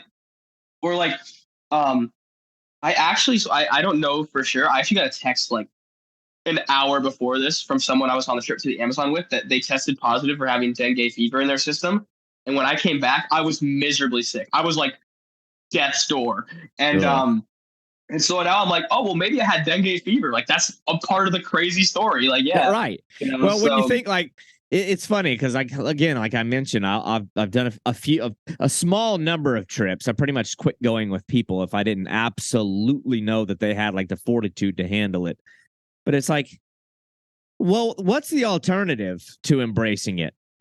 I mean, sitting around bitching about it, turning around and going home is like the alternative is worse. Like it's like all you can do is embrace it and laugh at it because the only other thing you can do is let it end your trip or make you absolutely miserable. So it's, I don't know, man. It's just, I totally get that mentality. But it's like people who can't do that or aren't geared that way they just won't be able to enjoy these kinds of things. But no. I want to hear some fish stories because obviously this is a fishing podcast and I've been talking a lot about non-fishing things. Now you've mentioned it or you've alluded to a couple of times the Amazon and your encounter with an arapaima. Now, obviously I just got to experience arapaima, but you got to crazy, man. Like I just want you to know that I have sent your little article that you wrote to like 5 different people, and I've like looked at your pictures 10 times because I'm like, oh man, like you've leveled up. But so I did. I loved my experience, and even being guided there, it's like okay, but we were guided by a really interesting individual, like it's indigenous people, but you got to do it in such a pure way. And I'm like, wow, like you're out there alone. I don't know, man. Like I seen the pictures and the quick little video, but I never got the full story of you solo venturing off and encountering arapaima alone. Like, how did that work out? Okay. All right. So, I've actually been lucky enough that I've encountered 2 arapaima in my life. The first was when I was 18 studying abroad, but there's not much to that story. It's always been a sore spot for me because I was part of like the team that caught it, but like I was spent very little time on the rod. I spent the entire time like fighting off caimans trying to get to this arapaima to land it, but that's not the fun story. So I always had this kind of like monkey on my back in my fishing career where I was like, like, oh, arapaima's my favorite fish, but like I didn't really get that moment. And then I caught one solo, so I was like, oh, I got my moment. Yeah. So how it went down, we were at a research station really deep in the Peruvian Amazon. So this one was far in. I'm like, as in like we're not like near the uncontacted tribes, but they're like, but someone was like, oh yeah, like 100 miles that way, there are some uncontacted tribes. So Yeah. like we're in like the ballpark, right? And like we're not seeing other people, and so I was actually on this trip because I knew the right people. And it was a venomous. We were studying venomous snakes, so we were like catching venomous snakes, milking them, doing it for like cancer research. Really cool stuff. However, I won't get into all the details, mostly for the sake of everyone else on the trip. But there was some significant drama on the trip, and um, when you are over 100 miles from civilization, and there is 5 people total, not great to have like some serious fighting going on. Ugh. So, but we had a rule, right? So where we were, the rule was you can't go anywhere solo because it's dangerous out there. Like I like if you got bit by something or you fell and you broke something and someone didn't know where you are, like we're talking like actual possibility of death out there. Yeah. So uh and again like this and where we were too, we went to a second research station where it's like, oh, it'll be like, 8 hours of travel to get to the closest hospital. Well, this was more like 16 plus hours of travel to get to the nearest hospital. And so that was the rule. But I knew that there was this lake way up, like upland from our camp. And I I knew there was arapaima there because we had been up there and I had seen one do like the roll. And like Yeah. if you've never experienced seeing that roll in real life, it's I don't care how much you watch it on videos or pictures, seeing like the genuine mermaid tail come up, Hmm. unbelievable. So I was like, I'm gonna catch one. However, um, I brought 2 rods to the Amazon. One snapped in half in the transit, Oh and the no. other one, and the other one was damaged in the transit. And when I took my first cast for some piranhas, the rod snapped in half. So I had 2 halves of rods and not set up great. Um, so what I did have was I had some a baby pyara that I had like caught earlier, just like off the main river. And it was my last night at this camp. I knew there was arapaima there, and I had just like the drama had just like exploded in the camp. So I was like, "That's it," and I was like, I'm going fishing. Like, bye guys, Yeah. and so I'm like pumping and pumping. I'm like walking through the jungle. Now it's probably like, let's say the sun sets at 6:30. It's probably like 4:30 at this point. So I get up, and it's like an hour in. So I like hike up to this lake, and on the way there, I'm like, I knew where it was, but like, I'm like wayfinding, like, I'm like chopping, I'm like getting my way through with my half a rod, right? Like, I have Yeah. 3 eyelets on this rod. That's it. Like, 3 of 6 eyelets are on this rod. Um, and I get up there, I got my little backpack, and I'm listening to my music, and I see an arapaima rolling. I'm like, oh my God, like, this is it. Like, Yeah. I'm seeing them in this lake. And this is a pretty big lake, too, though. So, like, the problem is, start casting out. I got this dead pyara for bait, and like just nothing, like no takers. And I'm like sitting here, sun's going down, and I see him roll a few times. But again, this is a huge lake, so it's like I can't get their attention. I certainly can't get their attention with this dead pyara.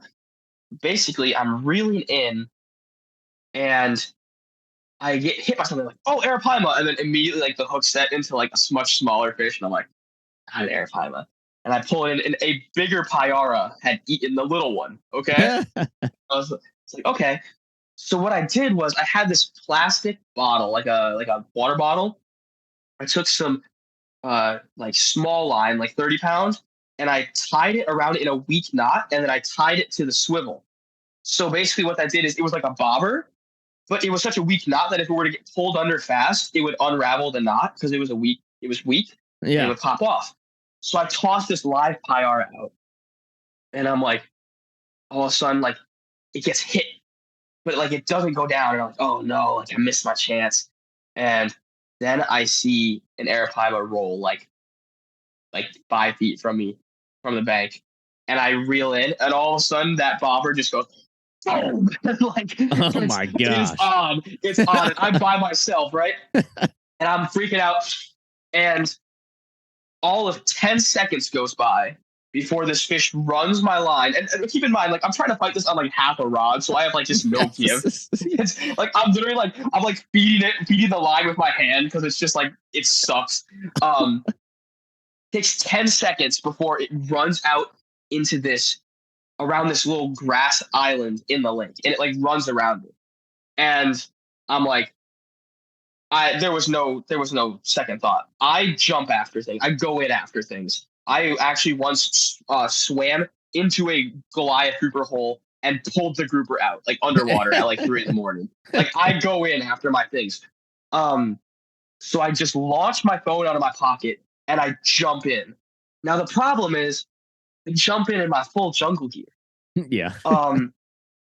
So I'm in knee boots and full everything. And funny story, I don't float. I can't float. I actually sink, and I'm a really bad swimmer, which is terrible because I spend all my time on the water. Yeah. So I just start like drowning in this freaking like shit water. Like the water is like brown and nasty and disgusting. And the whole time this fish is like on running around this grass island. I'm like sputtering, coming up from like, like what am I doing? And I like move myself out. I get around the grass island and I'm like, okay, it's free. Like I'm now like again connected to this fish. But I'm just like keeping my head above water, right? As I'm like reeling this fish in and fighting. It's like running and jumping. And I'm like swimming while fighting this fish. So like I start kicking back and I get to a point where like my feet are on solid ground, but like just my head is above water. Yeah. Like just like neck, right? And I have above my head, I'm fighting this fish on the rod. And I'm like, you can't fight it like this. So I don't know why I did this, but I did. I just grabbed the line, opened the bail, and like launched my rod back towards shore. And like it gets onto shore. But now I'm just holding the line. So it's just me hand lining this arapaima. And like I just like pull it in and it's coming towards me. And I'm like in neck deep water. I'm like, here I go. Now an arapaima looks just like a snook and it looks just like a tarpon. Mhm. So in my head, I'm like, oh, they're just like them. Yeah. But they have teeth. I'm not saying piranha teeth, but they have teeth. Yeah. And so I just shove my hand into this arapaima's mouth and it bites down and just cracks my thumbnail in half. And I'm just like screaming now. Like if this was on video, it would be the most ridiculous, like funniest, like viral video of all time. Cause I'm just like whole time I'm like neck deep drowning in this like mud. And it's going crazy. But like if there's one thing I can give myself credit for is when I grab a fish, I don't let go of that fish. I have like a vice grip. Yeah. So I'm like kicking myself back with this fish towards the reeds. And I'm like, oh my God, like I'm like hyperventilating. I'm holding this air. I'm like, I got it. And then I'm like, I need my shot. So like I like can reach my phone up on the bank and like set it up. And I go to like take my selfie video. And like it's in a terrible position. And like I can't get a video. And I was like, damn it. So like I start walking. The whole time this fish is still like thrashing around. Yeah. I start walking. I'm like, oh, there's a spot to perch my phone for a video. But as I'm walking, it shakes the hook out and then throws it. Like I lose contact with the fish and I just instinctively like grab the fish again. Like I just like land it like just my hand. And as I'm walking towards it, it does it again. And it's funny because it's on the video. Like you can't see it, but like you can hear what's happening. Yeah. And I don't even acknowledge what I'm doing because I was just on pure instinct at that point. But like this fish is like shaking out of my hands and I'm like, no, come back. And I'm like grabbing it with one hand. And finally I set it up and I took that video where you see me and it's like awful. And I'm like, okay, I got a picture. And then I set it free. So, I wanted it to be, it's important that it goes back to me. So I was like, it was just insane. It was an insane experience. I get out, but the story has like a little epilogue to it because I get out of the water and the flight has gone on far longer than I thought. and I had left. Remember how I said like I had left in a hurry because I was like, oh, well, I didn't leave with a flashlight. I just had my phone, and I was stupid.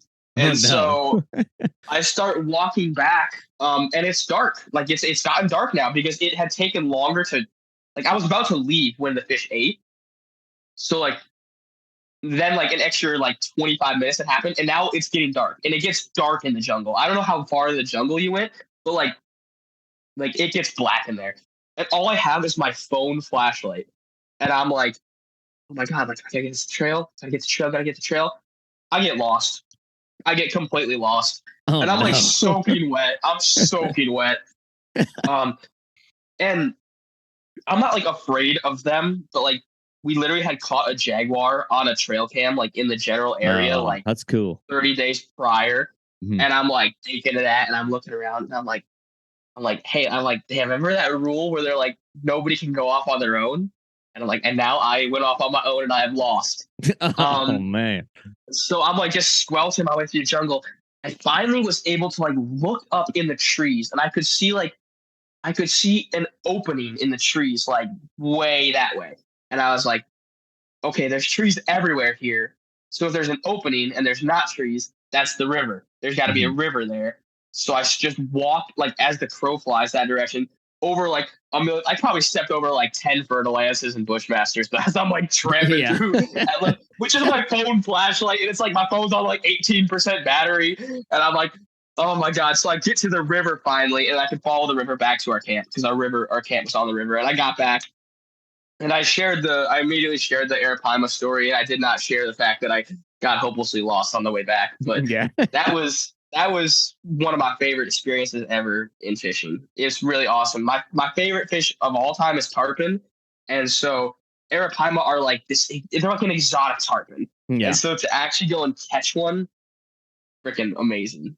Well, So and it's like you didn't just show up and catch it. Like you had to go to war with that fish. Like that is probably that may be that might be the craziest fishing story anyone's ever told me.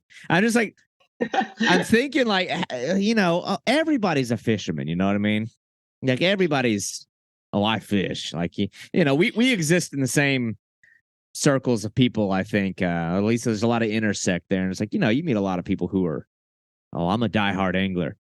A lot of people with a broke dick rod, like 3 eyelets missing, they're not going to go fishing. It's like, well, my gear's broken. Or a lot of people, when there's high drama at camp, they're not going to go. They're not going to be in the mood to go fishing. Or like a lot of people when they lost that first payara to another payara, well, my fishing trip's over. Or when the fish got wrapped around the grass mat, well, hell, we lost this fish. Like, and they're not going to go in after. Like, you broke through so many barriers of difficulty that I know that the reward of holding that fish had to have been, I don't know, man. It's like those are the moments that I think I don't know if you took years off of your life doing that or if you added years to it. oh, It's I have taken a lot of years off my life. we'll find out in the end, but it's incredible Yeah, story. But I I don't mean, know, that's man. the thing though, is that's the sort of adventures that and like outdoor adventures that I'm living for at this point. That like I like it sounds bad and it sounds elitist, and I know this, and like I should be thankful for everything, but like I don't go snook fishing anymore.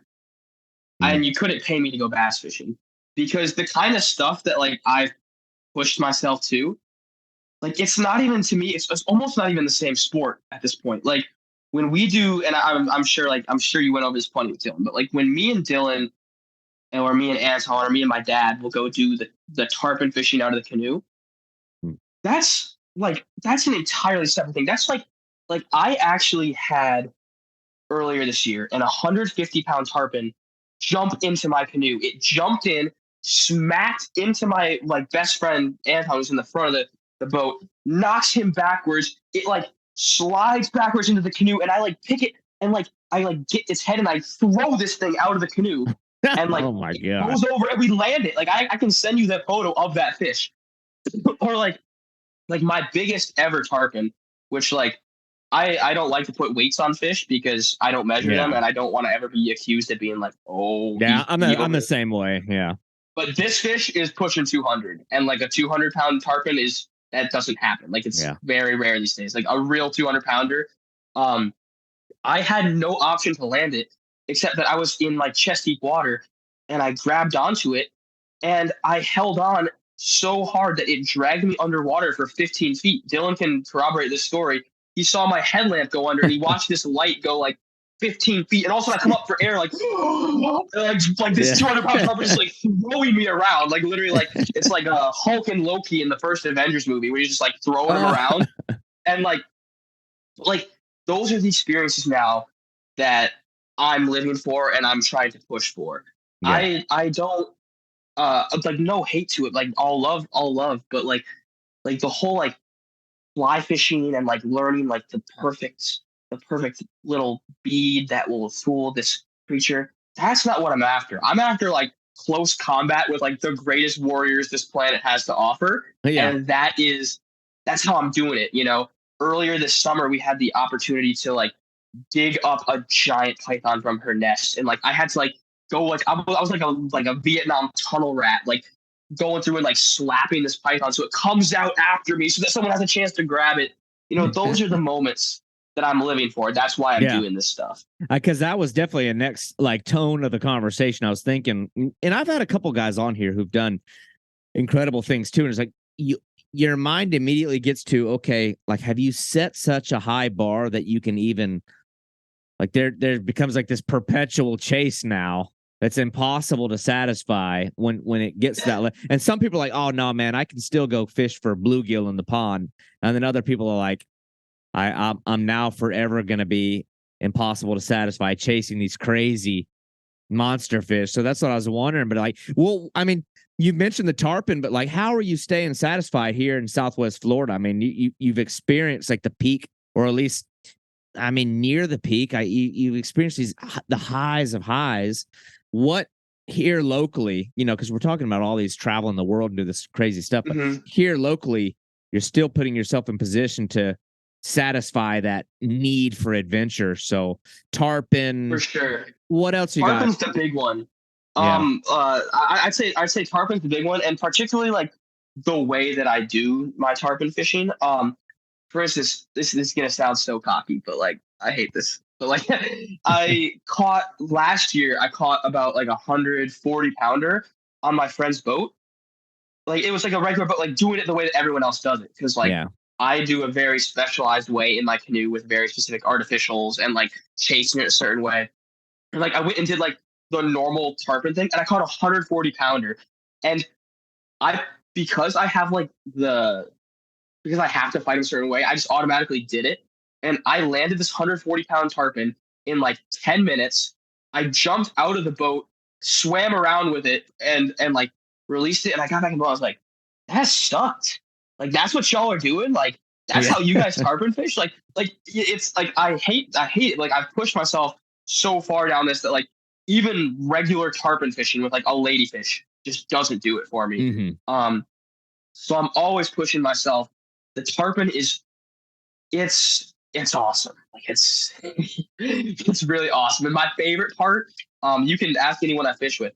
I will take you out and I will paddle you around to all of my spots, and I will not take a cast the entire night, because my favorite part is actually working the canoe, like the physicality of it. Because like that literally, I know because I've been on both ends. That takes more difficulty and skill than the person on the rod. And I always insist on landing the fish because I love that. And I don't land tarpon tired. I think all of these guides who go out and they play the fish on these dinky little rods and these light leaders because it's more sporting. Well, you're exhausting that fish to death. I'm telling you right now. You're talking to someone who's landed almost 100 tarpon over 100 pounds. And so I know how that works. So I land them as green as possible. Like as soon as I know I can, I'm jumping out of my canoe. I'm swimming after this fish. I'm grabbing it by the jaw and I'm letting it drag me around until I get a hold on it and I can unhook it. The tarpon is what keeps me going. The other one is the python hunting. The python hunting is really awesome. The python hunting is both. This is both keeps me going and drives me insane. There's such an element of randomness to it, right? Yeah. So like a group of kids I know went out earlier this summer. Their first python they ever found was a 17-footer sitting in the road. I haven't caught a 17-footer out of 100 Jeez. plus pythons, and like they're but that randomness level. Yeah. And so like any python could be the next giant. The world record just got caught this year, and I know the guys who caught it. And it's like there are world record snakes roaming our Everglades. And 90% of the pythons you go over and you pick them up. There's like a python sitting there. You go and you just grab it. But the big ones, it's a wrestling match. It is a straight up wrestling match. I've been bit by like 13-foot pythons and have them take a little chunk out of my arm. Earlier this year, funny story. Remember when I said I was like so sick on death's door when I got back from the Amazon? Yeah.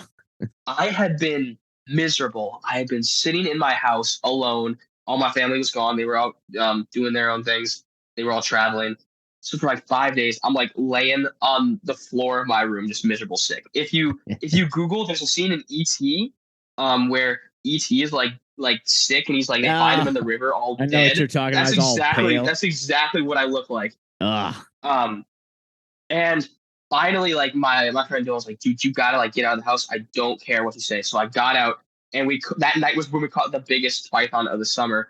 And so I'm sick as hell, and see this snake way out in the swamp, its head's poking up, looks like a dog.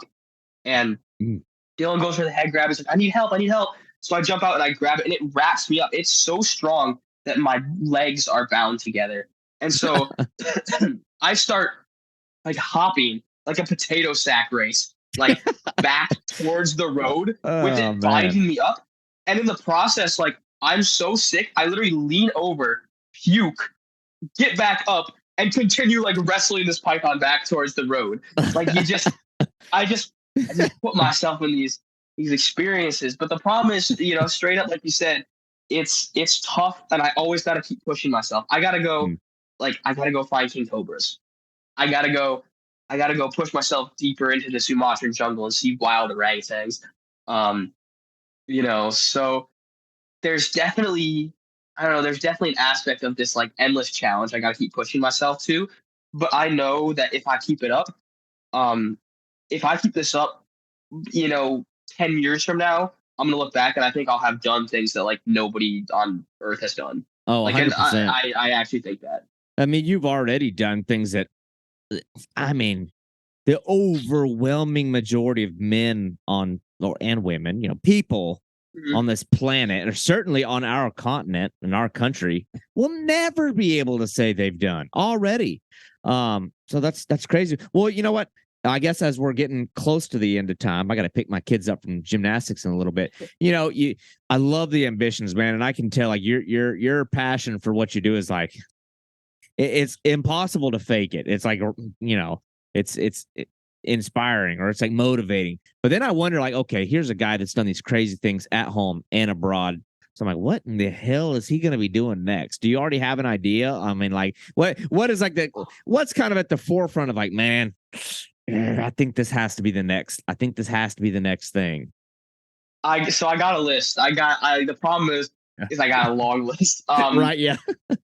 I like studied history and like current events in college. So like I'm well aware of like every country on Earth and like every insane thing you can do all over the place. Like my bucket list is endless. But the big things I'm looking for now, Africa is really big on my list. I'm really passionate. I don't have this.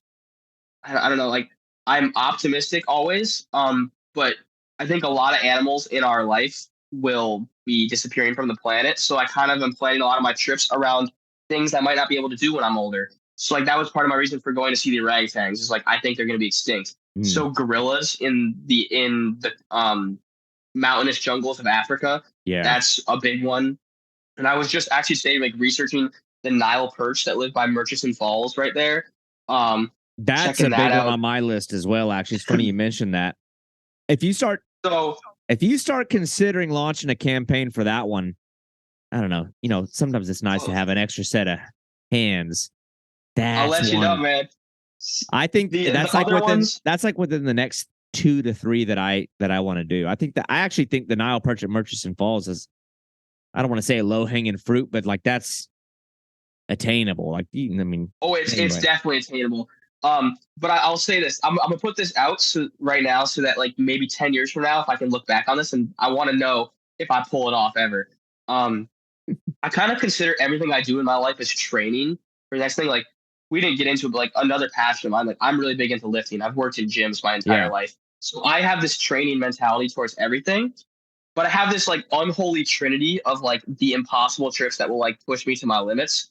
I love it. That is Papua New Guinea.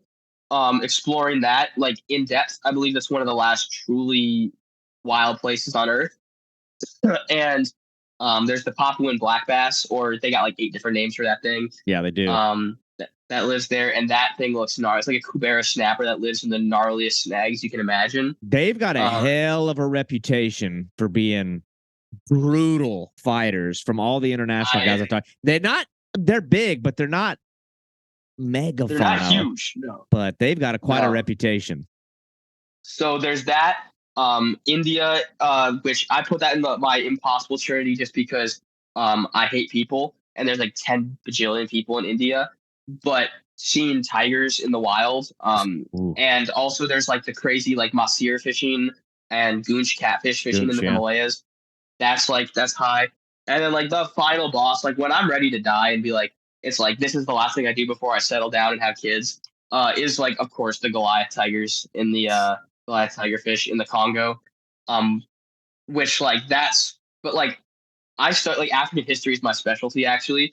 Like the Congo is just like it's like a nightmare of like political strife and like impossibilities. And like I read 3 different books. I'm a big reader. I read 3 different books, including one called Blood River.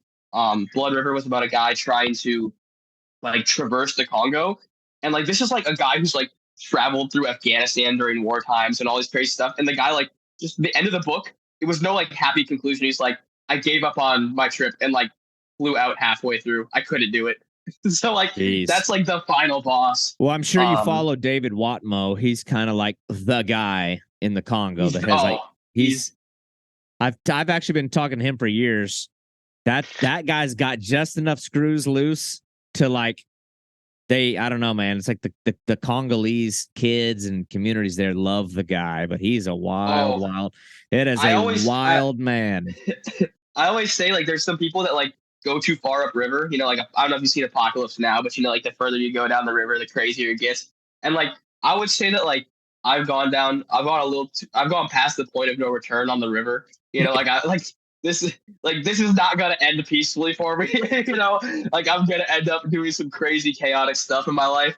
But like that dude is way further down the river than me. He is like I know who you're talking about. Yeah, that dude is a legend to me. But he's like people that are on the outside of that place need someone to be a pioneer, and he's the only guy. He's the guy. He's there. I've done a lot of research.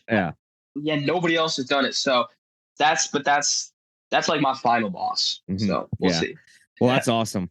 Well, man, like I don't know. I always kind of close out the same way, but like, you know, people who want to see some of the stuff that you're doing, obviously the canoe fishing is near and dear to my heart. I'm a canoe fisherman, so I have like a special appreciation for what you're doing. Big game fishing out of a freaking canoe. A lot of people, it ain't like kayak fishing. Like a canoe is a whole different like element of checks and like balances in a boat but as I don't know, man, it's like there's something primal about it. There's like this tapping into, I don't know, the archaic nature of, or like, you know, ancient man fished out of canoes. It's as primal as it gets, man. Yeah. It's as like, primal as it gets. It definitely speaks to that. But the travel, the wildlife, the giant fish, you know, that it's motivating stuff. So people who want to see these things, what's the easiest place for them to be able to, I don't know, get on social media, check you out, Instagram, whatever you have? Yeah. So right now, really, Instagram 239 Tarzan. It's like 239_Tarzan with 2 N's. But like I post a lot of my stuff up there, and it's kind of cool. A lot of people like give me crap because like I post a lot on Instagram, but you can scroll through and see pretty much my whole life and like the evolution of my adventures on there. So that's pretty cool. I really like that. I'm not gonna, like, I would love to try and like get more YouTube or TikTok stuff going, but right now Instagram's the way that I'm doing stuff. And then if I end up, being able to reach out to any other formats, you can find it through my Instagram. But yeah, I'm always posting the pictures and the videos of all my adventures, all I'm doing. I'm actually not posting much tarpon stuff anymore because I have like a camera roll of like 100 bajillion photos of tarpon that all look the exact same. So I just kind of stopped bothering to post them. But don't worry, if you go deep enough, you can find like 50 of them. So you'll be fine. Well, dude, I appreciate your time. We'll probably talk off record since we're both local. I've actually got some ideas on things yet to be tapped into by Florida people that maybe you'd be interested in. We might be able to collaborate in the future on neutral ground. But I got some ideas. I'm down. I need a couple of hardcore guys to be in on something that I know aren't just there to steal ideas. Something similar to the sturgeon deal. But anyway, man, listen, let's be in touch, and I hope everybody checks you out. I'll put everything up on there, man. Awesome. It was great talking to you, man. All right, dude, take it easy. Thank you for listening to Boundless Pursuit. Tune in each week as we bring stories and insight from uniquely talented anglers and outdoorsmen. And if you enjoyed this show, I want to hear from you. Be sure to leave a 5-star review, as this is going to drive the growth and exposure of this show. And if you have feedback or guest suggestions, I would love to hear from you. And you can reach me at boundlesspursuitfishing@gmail.com. For all other collections of media and contact information, please visit www.boundless-pursuit.com.